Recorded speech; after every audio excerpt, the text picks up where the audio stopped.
Le rêve d'un peuple. Haïti vers la Coupe du Monde 2026. Et si, oui, et si Haïti écrivait l'une des plus belles histoires du football mondial? Pas un conte de fées européen, pas une énième légende de milliardaire du ballon rond, non. Mais l'histoire vraie, sincère et vibrante d'un peuple qu'on a trop souvent sous-estimé, et qui, en 2026, pourrait bien faire trembler la planète entière. Haïti à la Coupe du Monde. Rien que d'y penser, on sent un frisson courir dans le dos. Pas seulement parce que c'est du sport, non, mais parce que c'est Haïti, ce pays qui a appris à se relever 100 fois, même quand tout semblait perdu. Un peuple dur comme la roche, fier comme le drapeau bleu et rouge, et passionné comme un rara un dimanche matin. Les grenadiers, nos héros, s'entraînent sans relâche. Pendant que certains pays s'endorment sur leurs trophées, eux transpirent, courent, tombent et se relèvent. Leur secret? L'espoir. Pas l'espoir naïf, non. L'espoir solide, celui qui pousse un jeune garçon à frapper un ballon pieds nus dans la poussière de Carrefour, croyant dur comme fer qu'un jour, lui aussi portera ce maillot sacré. Et tout le monde en Haïti le sent venir. Dans les rues de Cap-Haïtien, les radios parlent déjà de miracles. À Jacmel, les peintres préparent les murs pour peindre les visages des joueurs. À Gonaïves, les tap-taps se décorent aux couleurs du drapeau. Et à Port-au-Prince, certains commencent à parier qu'Haïti ne va pas seulement participer, mais qu'elle pourrait gagner la Coupe du Monde. Oui, gagner. Imaginez juste une seconde, Haïti soulevant la coupe, les yeux du monde braqués sur ce petit pays des Caraïbes. Certains diraient impossible. Parce qu'en Haïti, on a déjà vu pire que les tirs au but. On a survécu à des tempêtes, à des crises, à des drames. Alors une Coupe du Monde? Ce serait presque une promenade au Champ de Mars. Et puis, soyons honnêtes, si on gagne, le pays va exploser de joie. Pas une explosion dangereuse non, mais une explosion de bonheur. Le genre de fête où même les chiens dansent et où les vendeurs de frites font crédit à tout le monde parce que ce fait Jodia. Imaginez. Des milliers de drapeaux flottant dans le ciel, des raras dans chaque coin de rue, le son des tambours, les sifflets, les cris, les rires, les larmes. Les gens dansent le rabaudet, les enfants peignent leur visage en bleu et rouge, les madames y vendent du griot, du piclis, du cola couronne. Même le président n'arrive plus à se faire entendre dans son discours, tellement le peuple chante. Grenadier à l'Azo. Sakimouri, Zaféayo. Et dans les yeux du monde, Haïti redeviendrait ce qu'elle a toujours été. Un pays fier, libre, debout. Pas un pays de pitié, mais un pays de possibilités. Parce qu'au fond, si Haïti arrive à la Coupe du Monde, ce ne sera pas seulement une victoire sportive. Ce sera une revanche sur l'histoire. Une déclaration au monde. C'est maintenant que tout devient réel. Le rêve prend forme, les promesses deviennent des efforts, les mots se changent en sueur. Parce qu'entre rêver et réaliser, il y a un chemin long, difficile, mais les Haïtiens ont toujours su marcher pieds nus sur les routes les plus dures. Depuis des mois, les grenadiers s'entraînent sans relâche. Sous un soleil qui brûle, dans des stades où l'herbe n'est pas toujours parfaite, ils courent, chutent, se relèvent, recommencent. Ils savent qu'ils portent sur leurs épaules bien plus qu'un maillot. Ils portent toute une nation. Pas seulement les fans de football, mais aussi les mères de famille qui vendent du fritet, les chauffeurs de tap-tap qui klaxonnent en rythme, les enfants qui jouent dans la poussière en criant le nom de leurs idoles, les étudiants qui regardent les matchs en cachette pendant les cours, et les grands-parents qui prient devant la radio, le drapeau posé sur la table. Les entraînements attirent de plus en plus de monde. Des centaines de supporters viennent les encourager, chanter, danser, frapper sur des bidons pour mettre de l'ambiance. Chaque séance devient une fête. Il n'y a pas de stade trop petit pour contenir la ferveur du peuple. Certains disent en rigolant, si on arrive en finale, on devra déplacer tout le pays dans les gradins. Les journalistes étrangers commencent à affluer. Ils filment, ils questionnent, ils observent avec étonnement. Comment un pays qui a connu tant d'épreuves peut-il dégager autant de joie? Mais ce qu'ils ignorent, c'est qu'en Haïti, le football est une thérapie. C'est la seule langue que tout le monde comprend. Quand un but est marqué, peu importe la misère ou les soucis, tout le monde crie, rit, chante. Pendant quelques minutes, tout s'arrête. Il n'y a plus de différence entre riches et pauvres, entre ville et campagne. Il n'y a qu'un seul drapeau, un seul rêve. Et les joueurs le sentent. Ils ne jouent plus seulement pour eux-mêmes. Leur regard, leur posture, leur courage parlent pour tout un peuple. Certains dorment à peine, d'autres s'entraînent tard la nuit, juste pour perfectionner un tir, un geste, une passe. Ils savent que chaque goutte de sueur compte. Leur mot d'ordre, tout donner pour Haïti. Dans les rues de Port-au-Prince, la fièvre monte. Les murs se couvrent de peintures colorées représentant les héros de l'équipe. Les marchands vendent des maillots, des drapeaux, des bracelets. Parfois faits à la main, un peu de travers, mais plein d'amour. Les écoles organisent des journées spéciales. Tout le monde vient habillé en bleu et rouge, les visages peints, les cœurs gonflés d'espoir. Même les églises s'en mêlent. Les prières deviennent des encouragements, les chants religieux se transforment presque en hymnes sportifs. Les radios locales font vibrer tout le pays. Les animateurs lancent des chansons spéciales pour la Coupe du Monde, entre compas et rara. Les DJ s'amusent. Quand Haïti joue, tout s'arrête. Même les vendeurs de nourriture en profitent. Certains promettent un rabais sur le griot pour chaque but marqué. C'est le genre de promesse qu'on fait le sourire aux lèvres, avec la foi dans le cœur. Dans les aéroports, la file d'attente pour les passeports s'allonge.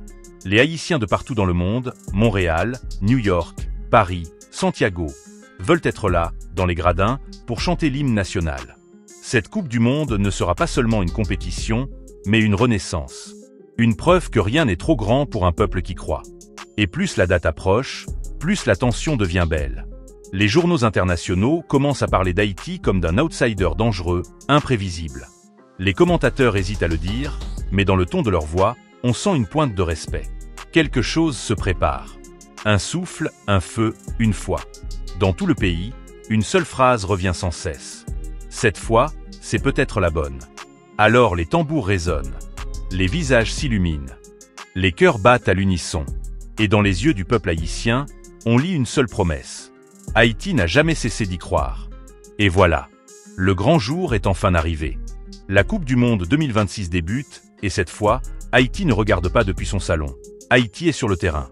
Les grenadiers défilent, le drapeau bleu et rouge flotte fièrement, et pendant quelques secondes, le silence se fait. Puis, comme un tonnerre, le cri du peuple éclate. Allez Haïti!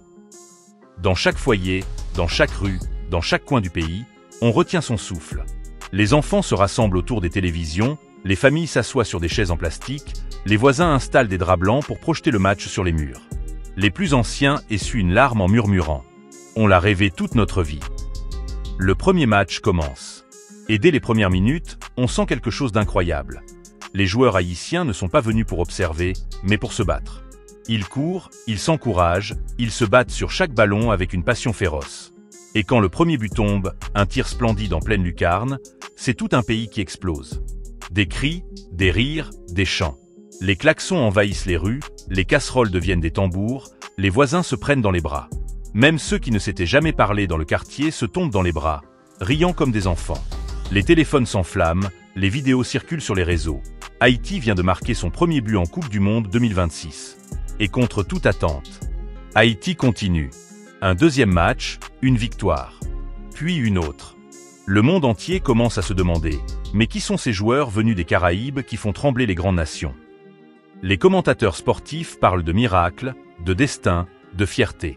Mais pour les Haïtiens, ce n'est pas un miracle. C'est le fruit de la foi, du courage et du travail. Pendant ce temps, au pays, c'est la folie. Les écoles ferment plus tôt pour laisser les enfants regarder les matchs. Les rues se décorent comme pour le carnaval.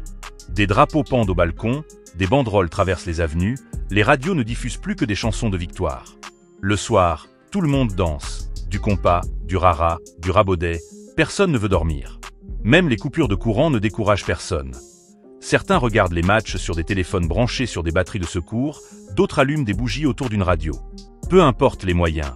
Personne ne veut manquer un seul but. Puis vient le moment que personne n'osait imaginer. Haïti se qualifie pour la demi-finale. Le pays entier est en ébullition. Certains disent que même les vagues de l'océan bougent au rythme des chants des supporters. Les Haïtiens de la diaspora pleurent de fierté. Les étrangers, eux, découvrent un peuple qu'ils n'avaient jamais vraiment regardé. Et puis, le miracle continue. Une victoire incroyable, arrachée dans les dernières minutes. Haïti est en finale de la Coupe du Monde. Oui, la finale. Un petit pays de 11 millions d'habitants face à une puissance mondiale. Les commentateurs n'y croient toujours pas. Mais le peuple, lui, le savait depuis le début. Quand Haïti veut, Haïti peut. Le jour de la finale, plus rien ne tourne dans le pays. Les rues sont vides, sauf devant les écrans géants installés sur les places publiques. Les vendeurs de maïs, de griots, de cola couronne, de frités s'installent à chaque coin. Des enfants avec le visage peint aux couleurs du drapeau agitent des banderoles, des vieux tambourines sur des bidons. Tout le monde est prêt. Et quand l'hymne national retentit, un silence sacré s'installe. Puis, d'une seule voix, le peuple entier chante, fort, fier, tremblant d'émotion. Pour le pays, pour les ancêtres, marchons unis. Les larmes coulent, les cœurs battent à l'unisson. Le match est intense, le suspense insoutenable. Et puis, dans les dernières secondes, un tir, un but. Le stade explose.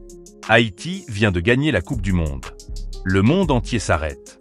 Les commentateurs hurlent, les supporters pleurent, et sur la pelouse, les grenadiers tombent à genoux, submergés par l'émotion. La coupe est brandie vers le ciel. Et sur chaque écran, une image qui restera gravée pour toujours. Le drapeau haïtien flottant au-dessus du monde. Dans les rues, c'est une marée humaine. Les gens dansent, crient, chantent, pleurent, rient, se serrent dans les bras. Des feux d'artifice illuminent le ciel, les tambours résonnent jusque tard dans la nuit. On distribue du griot gratuitement, on partage le peu qu'on a, parce que la joie, cette fois, appartient à tout le monde. Les vendeurs, les musiciens, les enfants, les anciens, tout un peuple uni. C'est plus qu'une victoire. C'est un symbole. Une renaissance. Un cri lancé au monde, Haïti n'est pas seulement un pays qui souffre. C'est un pays qui rayonne, qui résiste, qui triomphe. Et dans cette nuit de gloire, pendant que le drapeau bleu et rouge flotte au vent, une phrase circule de bouche en bouche, portée par la fierté et la joie. Haïti n'a pas seulement gagné une Coupe du Monde. Haïti a gagné le cœur du monde.